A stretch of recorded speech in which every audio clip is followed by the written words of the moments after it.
Tell your child, this is the box with bins. Watch. Look.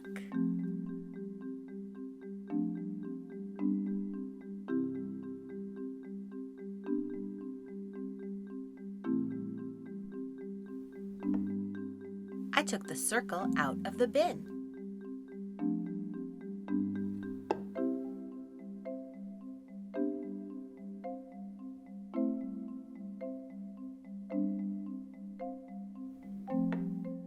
I put the circle in the bin. When presenting the box with bins, use a tripod grasp to develop your child's fine motor skills. When opening the bin, be careful not to use just your fingers. You want your child to use her wrist in order to gain the maximum benefits of the toy.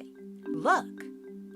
Call attention to the contents of the bin. Place the circle on top without a sound. When you make an effort to handle the toys carefully, your child will learn to do the same. Remove your hands so she can clearly see that the circle is out of the bin.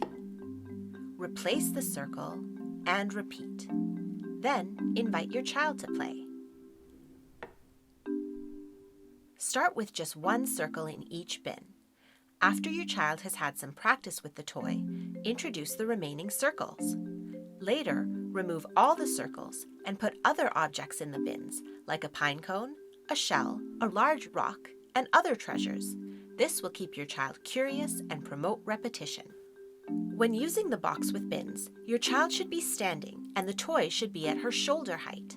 This encourages her to use and gain control of her wrists. Make sure the toy is not too high so she can still see the contents of the bins when she opens them. The box with bins is designed to be heavy, so it does not slide around too much as she plays.